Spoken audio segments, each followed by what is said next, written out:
Ngaira, we've seen Kenyans speak. Yes. And if we just go back to Olkalau, utaleta pesa, but we will use our heads to vote, right? Yeah. Now, we wanted to get to a point where we're discussing issues and agendas and interrogating individuals who are coming in our spaces and saying that even if we vote for you and you get to that house, you will stand with us, that you will deliver to us. Yes. Because remember, 2022, Azimio, as it were, was the majority in parliament. Very true. But what happened to those political parties and their leaders that it was so easy for them to just move, because then President William Ruto was the president and they could move that way. So how do we also ensure that within these united opposition that have come together with a single agenda, we'll stick it out with Kenyans, we'll do what is needed for Kenyans to say, finally, we have a leadership that is working? Those are the efforts that we're making, and I think Stella deserves a cocktail. The next People's Cocktail in a week's time. I think I reach out to her for clearly setting out what should be happening in this country. I think Dennis, Kenyans have already made that statement, particularly young Kenyans. Yeah. They are very clear on what they expect in the next election. And that's why we keep saying that you're underestimating this group, but it's a solid group that will be very decisive in the next election. We want to bank on it. When you say just fresh, it's because we believe that fresh is a sizable amount of Kenyans that want to see agendas and manifestos and what's your vision for this country and your track record, because you can just come and purport to want to do something for us, but there's nothing much to see of what you've been doing before, isn't it? And they've already crossed that line.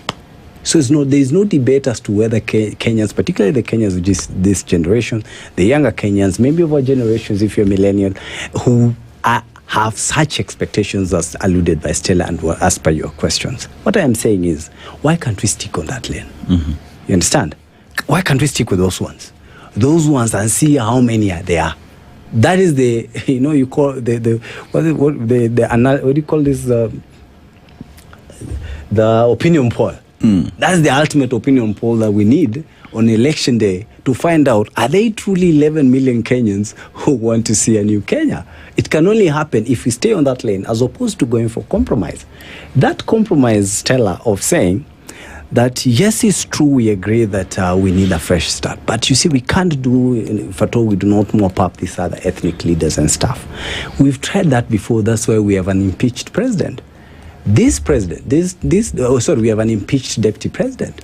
This deputy president and this Gachagua, former deputy president Gachagua, who is impeached, and his boss then, William Ruto, had a campaign. We went to Nyeri. That is the most brutal. One time we were coming with Baba from Nyeri. We went to, those who know Karatina town, just after Karatina town, there's a hotel there. We were somewhere there, and we were having lunch before we come into Kiambu, I think a place called Makongeni, and then eventually Githurai. You know that story of Baba climbing the mountain. And the kind of hate I saw on that line, just because they were saying, we know Ruto is hata akiwa ni mwizi wetu. Remember those statements on your own media, you're a journalist. Those people had put compromise in their campaign. They'd said, yes, while we know that there are characters within our campaign that are not good enough and do not deserve these positions, but because we must defeat Baba.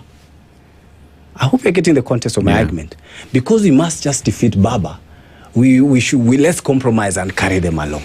Eventually you form government, and then you realize you do not share the same ideology, you do not share the same working culture with the person, and you can't stand them, and then you impeach them. Isn't it? And that's what we want to avoid. We want to have a situation where, truly, if we believe in a certain cause, we go all the way and go build and discover our numbers on the ballot. You understand? Otherwise, we're going to do a compromise, Stella. And I agree. We're going to do a compromise and say, yes, we must have these people. We cannot do without them. He's bringing our Kamba vote. He's bringing all this kind of votes. He's bringing Kikuyus and stuff. But eventually, when we form government, and somebody asked me, he asked me, who's your candidate? Our candidate is Edwin Sifuna. And say, by good luck, he's given that presidency on a silver platter, and his president, it's next year, September 10th, he's sworn in, and his president, now this is President Sifuna. And he has now all these principles he has to deal with, beginning with Riggy G and